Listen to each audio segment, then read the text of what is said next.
Following up the geopolitical consequences of the battle from the perspective of Great Britain, we will now get the full, well-rounded story. So our next lecture will be the geopolitical consequences of the battle from the perspective of Spain, which was also mentioned primarily. We'll fill in the details. It's going to be delivered by William Hyland. Bill Hyland has been very important to the history of St. Bernard Parish as a parish historian and the coordinator of the Los Isleños Museum complex. He's been a great friend to the symposium from the very beginning, as well as the Nunez History Lecture Series, our sister institution, from the beginning of the 16 years, one of the most prolific lecturers in that. He also has some roots in Spanish Louisiana, and which gives him a good perspective to talk about the Spanish influence. So I'd like you to welcome Mr. Bill Hyland. Well, thank you so much. And usually I don't use a microphone, but it might be necessary this time in order to capture whatever it is I'm about to tell you. And let me say, as one who's a veteran around here, I've been here when we've had the police jury taken over by a bunch of thieves. I've been here when we've had police jurors fighting for the rights of our citizens, the best rights of them, and seeing some of them taken out on stretchers. So this is much, much nicer than that, and much more auspicious than that. And it's so great that we have this program here this year. And I know that the parish government is well pleased to have been able to furnish this space. And we look forward to having a continued involvement and support of this very worthwhile symposium. I've been asked to talk about Spain, the disorder of Spain, what the condition of Spain was in 1814-15. And I want to preface all of my remarks by stating that 1814, and actually 1808 even, began the 20-year destruction of the Spanish Empire. I am not an authority in that realm. It's a very highly complex story, and it's an ever astonishing story of how the greatest empire in Western Europe in the space of 20 years could have been reduced to complete chaos and anarchy. So, before we talk about that, let's talk about Spain and Louisiana very briefly and realize what Spain did here and how beneficial her presence in Louisiana was. Louisiana, when acquired by Spain, had roughly 13,000 European colonists, free people of color, and African-descended slaves. And of course, the defenses were in a deplorable condition. Louisiana had been largely neglected. And so when Spain acquired Louisiana, what in the world was she going to do with it? Well, beginning in the reign of Felipe II, Philip II, Spain viewed her empire as it grew, as Philip himself called it, a seamless garment. The empire to Philip II was something which could not be subdivided or broken away from without compromising the identity of the empire. So as Spain acquired colonies, as Spain acquired territory, it became very zealous in the protection of those colonies, and it worked as assiduously as it deemed necessary to develop those territories, those colonies. In the case of Louisiana, it quickly became apparent to Governor O'Reilly, our second Spanish governor, that Louisiana's principal value to Spain was its development as a barrera, a barrier to British colonial expansion. And so this resulted in one of the largest documented colonization programs in the history of any modern Western empire. Almost 3,000 Canary Islanders were recruited to come to Louisiana.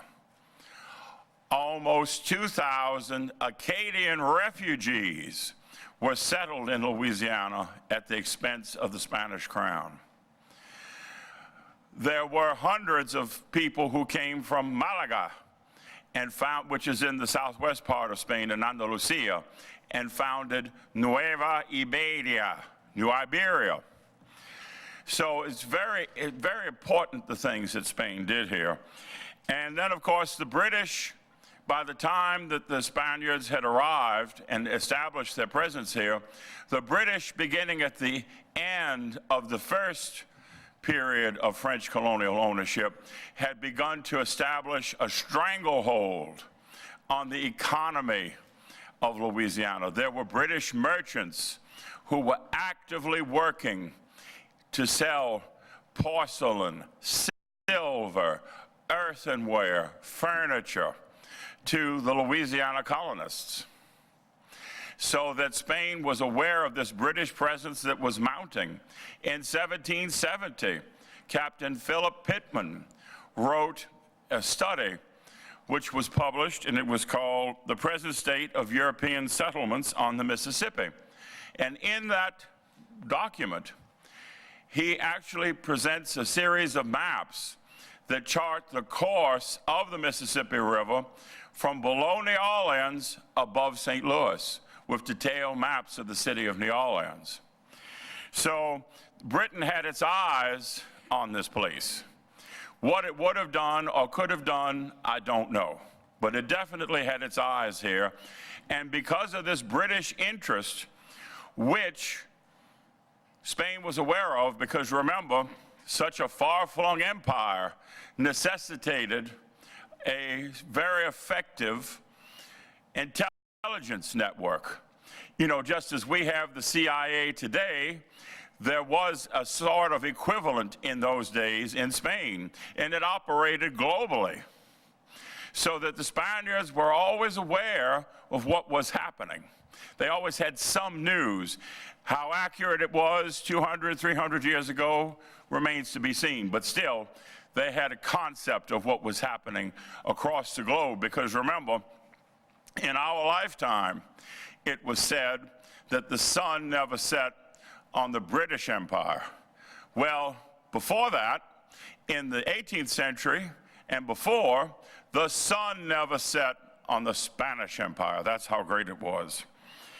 So in any event, finally, in 1776, Francisco Bolini, who was a Spanish official in Louisiana, wrote a memoria, and this is what pushed Spain to bring all of these colonists here.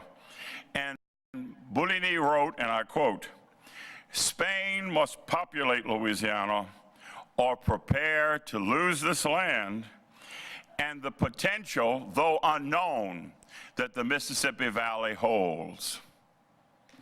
And so that's why they embarked on the things that they did. Of course, Spain entered the American Revolution as an ally of France in 1779. At that point, Carlos III, Charles III of Spain, and Louis XV were reigning monarchs in France and Spain, and they were great-grandsons of Louis XIV. So that there was an agreement, or a pacte de famille, a family agreement between the two branches of the Bourbon family.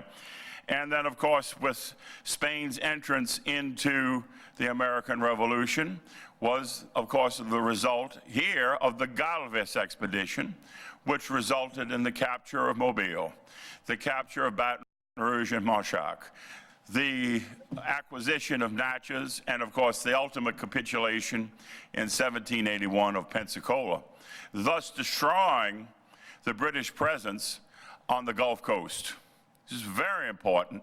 And there were other things that Spain did as well in support of the American independence effort.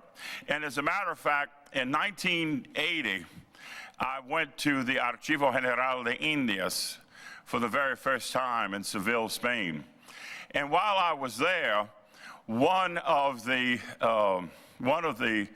clerks, one of the archivists, brought out a handwritten letter signed by George Washington, addressed to King Charles III.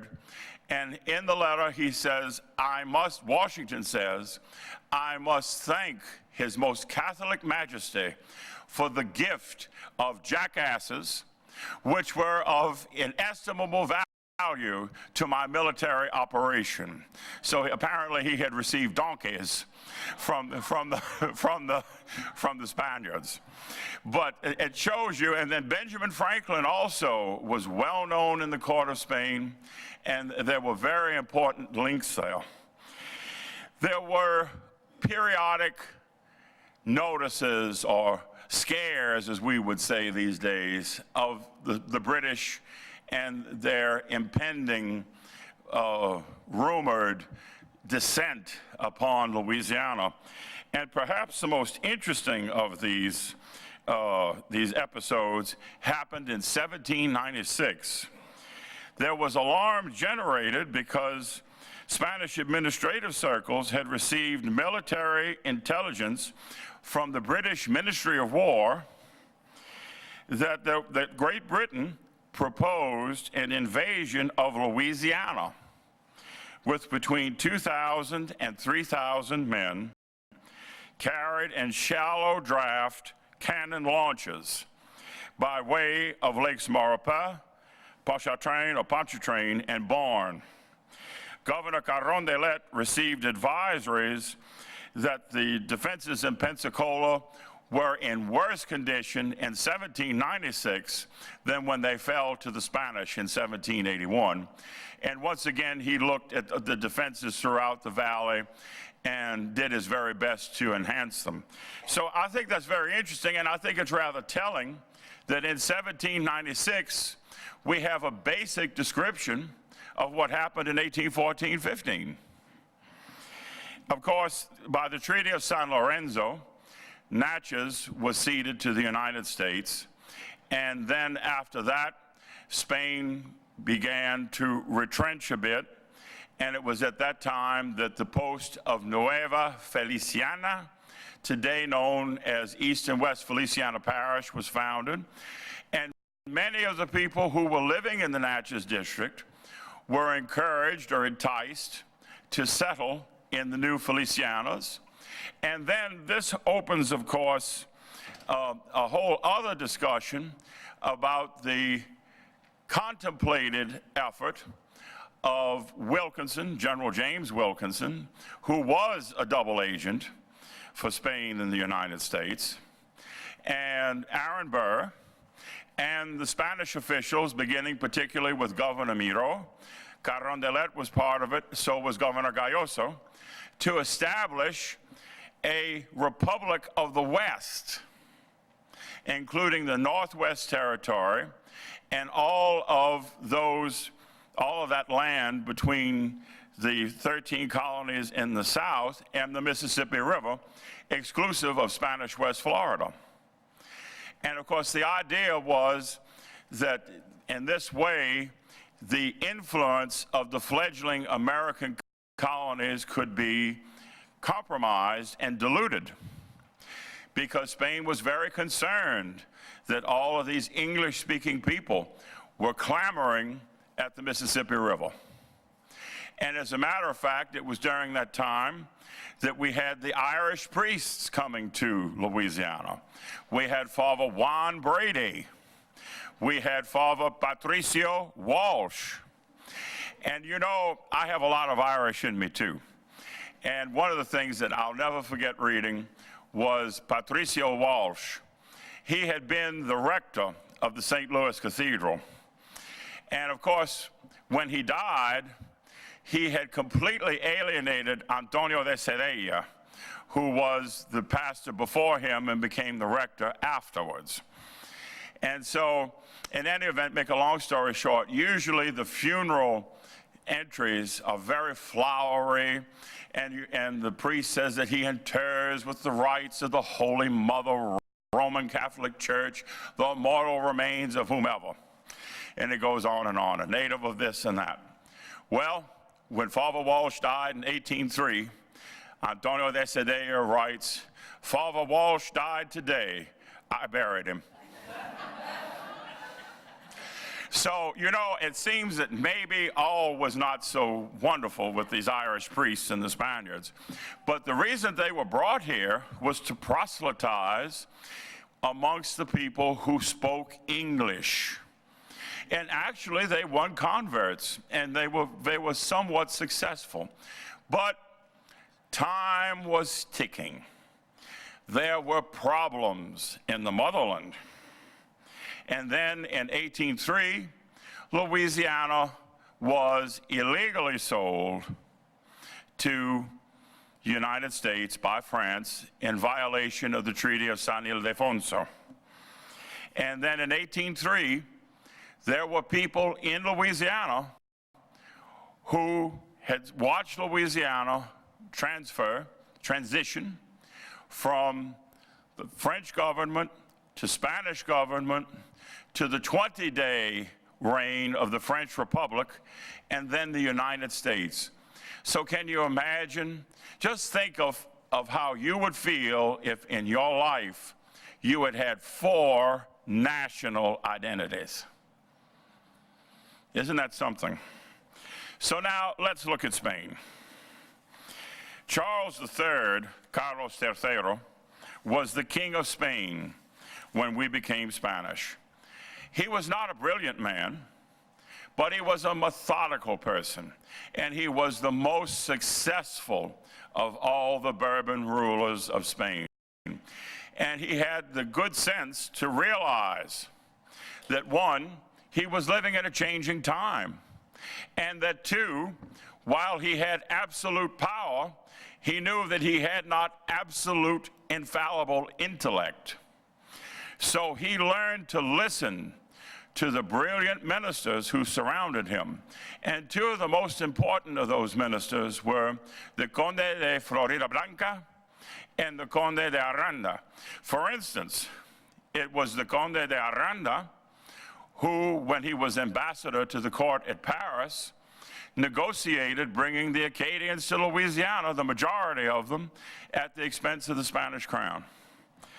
So he was really a brilliant person. Regretfully, Charles III died in 1788. He led a long life. He loved to hunt, but he dedicated hours of his day to statecraft, and he was highly disciplined. Before he died, he knew that his successor, Carlos IV, Charles IV, was a dolt. He made no effort ever other than to express his grave concern for the future of his kingdom. And he realized the shortcomings of poor Charles IV. Charles IV assumed the throne in 1788. He married his cousin, Maria Luisa de Parma. She was one of the Bourbon family from the Duchy of Parma. And she was a disaster. And he was a disaster by virtue of his turning a blind eye to all that went on around him. Maria Luisa was a nymphomaniac. It's not funny, it's tragic. She was a nymphomaniac, and ultimately the object of her great interest became Manuel Godoy. Manuel Godoy was from minor nobility in the part of Spain called Extremadura, which is next to Portugal. He was born in the city of Badajoz in 1767. Though he did descend from minor nobility, the Madrid court came to detest him so thoroughly because of his position as a favorite that they said he descended from nothing but sausage makers.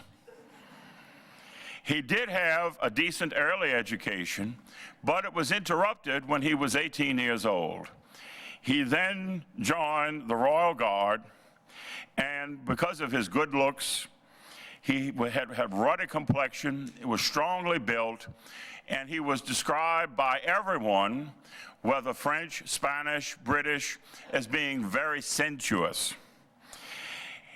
So his good looks and his affability gave him access to circles, ultimately, which were far beyond his intellectual capacity or financial resources. And by 1792, Godoy had been named a Grande of Spain, a Duke, and was the principal Secretary of State. He ultimately became Prince of the Peace in 1795, the result of his negotiating a peace treaty with France, the Treaty of Basel. Lord Byron wrote a satirical poem about the earthly trinity, wherein he calls Charles IV the royal whittle. So, Godoy negotiated many, many treaties with Napoleon, all of which ultimately were prejudicial to the interests of Spain. One of those treaties was the Tratado de San Ildefonso, wherein Louisiana in 1800 was transferred back or retroceded to France. The French ambassador sent by Napoleon to the Spanish court was Monsieur Allier, and he was very careful in reporting to Napoleon all of the scandalous and utterly ridiculous goings-on in the Spanish court at that time. And of course, his reports were so colorful that Talleyrand and Napoleon could not wait to receive them, to read them. There was one report that Allier wrote wherein he said that Maria Luisa had had a verbal unpleasantness with Godoy, and that it was obvious that he had physically slapped her. And then when the king came into the room, she composed herself and said, "Oh, I'm just not feeling well." And then Charles IV looked at Godoy and said, "It's time to go hunting." And so by 1808, Napoleon said, "I have enough of this royal family of cretins." So he did the most high-handed action of his career as emperor and leader of France. He actually, in 1808, tricked the Spanish family into captivity by offering Charles IV residency in his ancestral hunting lodge, Fontainebleau. So Charles IV said, according, and I'm paraphrasing, "I've had enough of all the cares of state. Who can resist Napoleon? He's deposed all of my family in their thrones in Italy," what would become Italy in the Italian peninsula. "So I guess it's time for me just to give it up." And then Maria Luisa, his wife, was encouraging him to do that. And then, of course, Manuel Godoy was trying his best to ingratiate himself with Napoleon. And of all the people that Napoleon dealt with in Spain, the person he most thoroughly detested was Manuel Godoy. And as a matter of fact, he wrote that he had had finally the pleasure of bringing the earthly, not the holy, the earthly trinity, Charles IV, Maria Luisa, and Godoy, out of Spain and into captivity in France. And then, of course, they also forced Ferdinand, the Prince of the Asturias, who was the heir to the throne, to abdicate as well. So, what happens? Well, Napoleon sends an army into Spain. And then one of the first cities that is conquered is Zaragoza. And for those of you who know the history of Spain, you know about the 2 de Mayo, the 2nd of May, 1808. That is a date which resonates in infamy for all Spaniards. Napoleon's army invaded the city, and when the city refused to completely capitulate, it was burned. Women and children were put to death. It was an absolute disaster. And to this day, it's something that is it really inflames the Spaniards whenever you mention it. And it also marks the beginning of what they call their Guerra de Independencia. Yes, Spain had its own war of independence. And so at the same time, Napoleon's elder brother, or eldest brother, Joseph Bonaparte, was selected by the Council of Castile to become the new king of Spain. He became José I. And to José I's credit, he actually saw the greatness of the Spanish people. He saw that they suffered from poor government. He saw that they needed to be led more along the lines of the Enlightenment in Europe.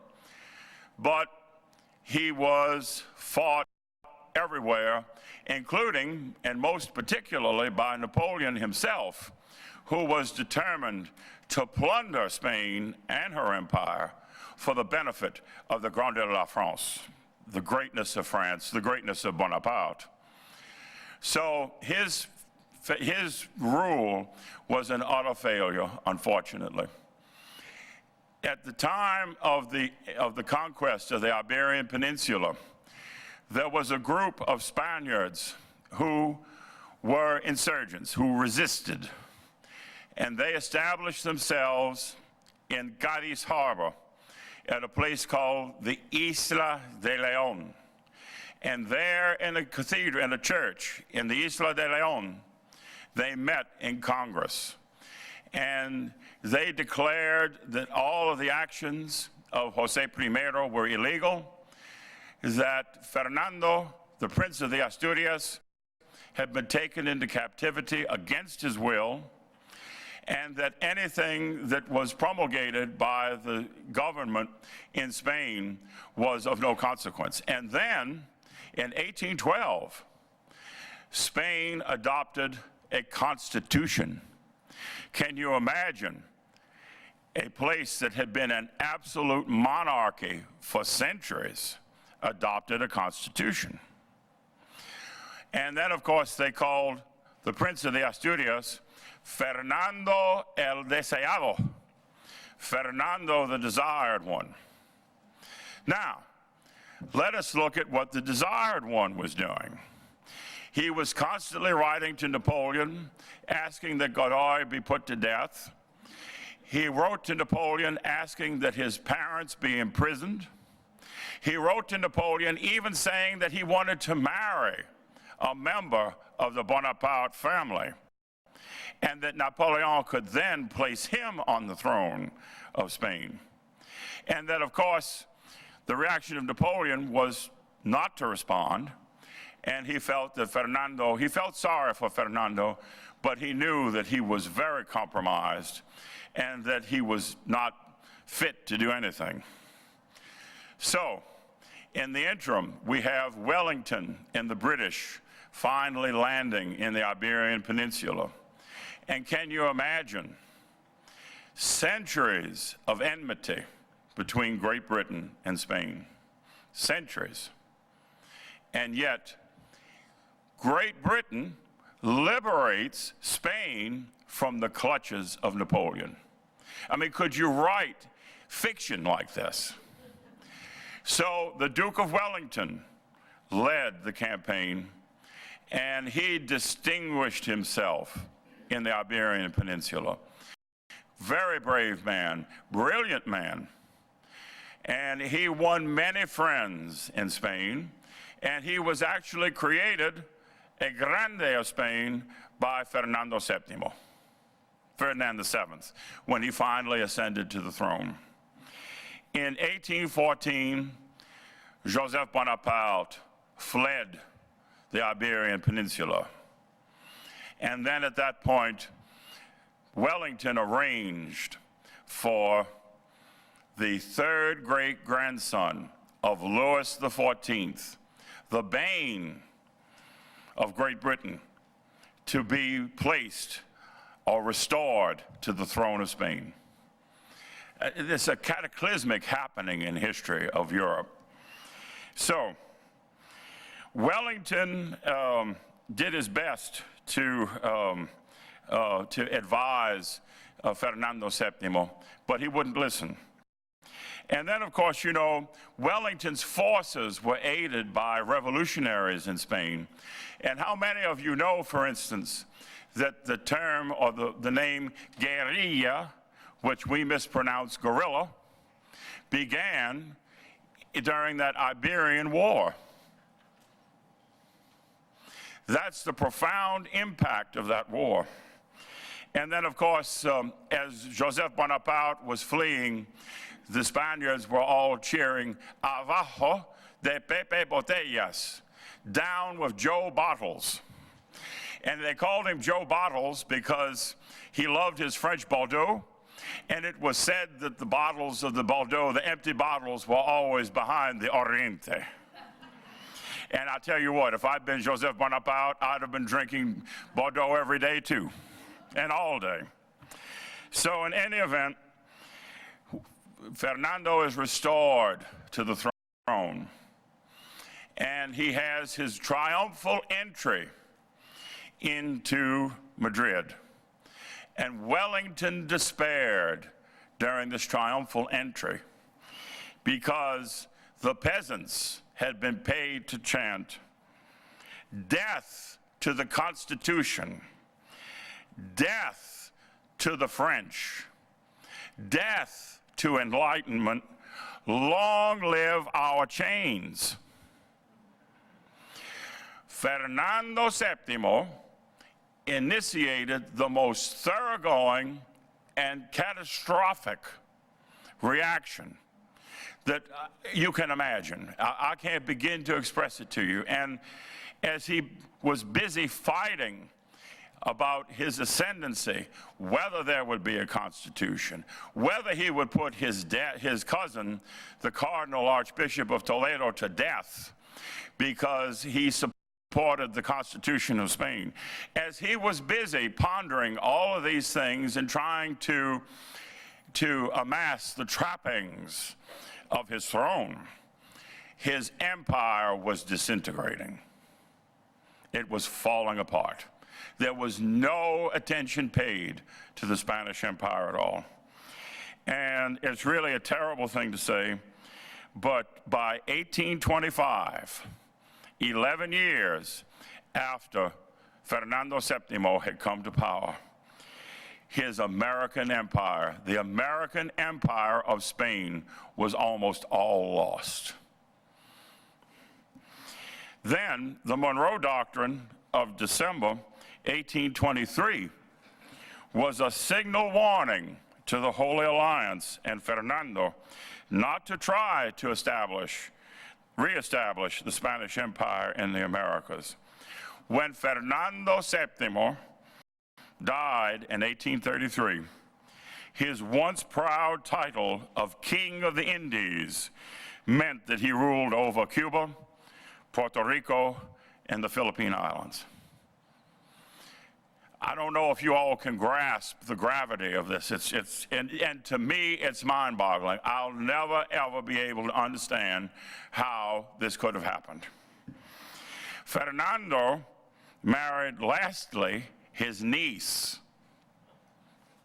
Maria Cristina de Borbón de dos Sicilias. He revoked the Salic Law, which the Bourbons had introduced in Spain with Fernando's great-grandfather, Philip V, the first Bourbon ruler of Spain. And then when he died, he only had 2 daughters. The eldest daughter was Isabel. And she, like her grandmother, was a nymphomaniac and was at the center of many, many scandals during her reign. As a result of Isabel coming to the throne, Spain remained in civil war for most of the 19th century into the 20th century. The Carlist Wars were the first of the civil wars earlier in the 19th century. And of course, all of this unrest meant that Spain was never able to recover from what Napoleon did to it. And of course, not only was Spain never able to recover from what Napoleon did through his conquest of the Iberian Peninsula, but she was never able to coalesce sufficiently to remain a great power. So anyway, the clash of medieval Spain, Catholicism, absolute monarchy, and other reactionary phenomenon and philosophies with the more modern structure provided by constitutionalism punctuates the Spanish identity to this day. So I guess in a roundabout way, one has to wonder. It certainly was said that Great Britain planned to return Louisiana to the Dominion of Spain. But the question one must ask is, what would Spain have done? How could she have done anything? What would have happened? It's just quite a sordid tale I've shared with you today. And it's one that's always, I just hate to even talk about. And it's so very complex. You know, I've gone over all of these things in a few minutes, and I can't begin to express to you the complexity. Salvador de Madriaga and the greatest historians of Spain have written about this.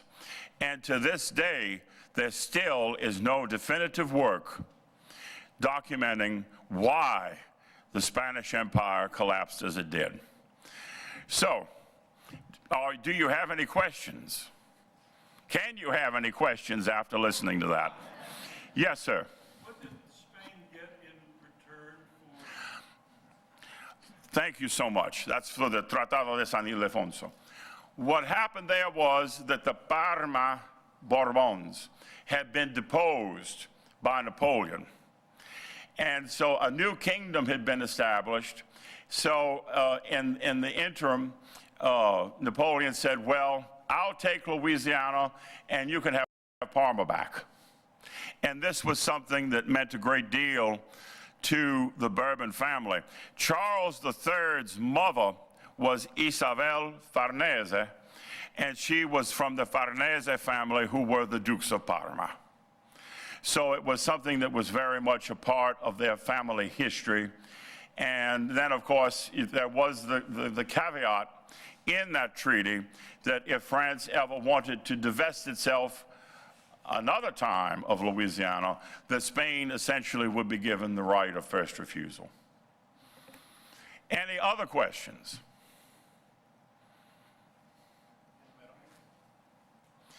Yes.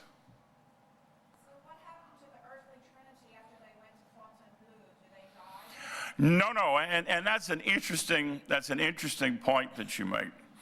The earthly Trinity left Fontainebleau. Ultimately, they settled in Rome and were housed in a palace in Rome, I think the Barberini. And there, they continued their reign of idiocy with Fernando, constantly fuming. And then when Fernando was restored to the throne of Spain, he refused to allow Godoy to return to Spain. So Maria Luisa died first, and then Fernando's uncle, Fernando, who was king of the two Sicilies, had been restored to his throne, and he had taken Charles into his confidence and had made his older brother understand that he was a cuckold. So after Maria Luisa died, he put Godoy out of the palace, and then he lived in great poverty in Paris. In the meantime, Charles IV died shortly after his wife, again in what would become Italy. They were buried for a time in Rome. And then Godoy had another mistress, Pepita Tudo. He fled to France. Ultimately, Isabel II, Isabel II, the daughter of Fernando, restored his pensions to him. And he wrote a fascinating, albeit self-serving, autobiography, The Memoirs of the Prince of the Peace, because remember, that was one of his titles. So that's what happened. And finally, when he died in the 1850s, he was spending time between Madrid and Paris. And then, of course, it was also conjectured, and perhaps correctly, that several of the children who were presumed the children of Charles IV were actually the children of Maria Luisa with Godoy. And then, of course, also Godoy married into the Bourbon royal family of Spain. But that marriage was very short-lived and of no consequence. So, any other questions? Well, thank you so much. I'll present this to you. Oh, thank you. Make sure to look inside as well. So Yes, thank you very indeed. much. Fantastic. You see a little bit.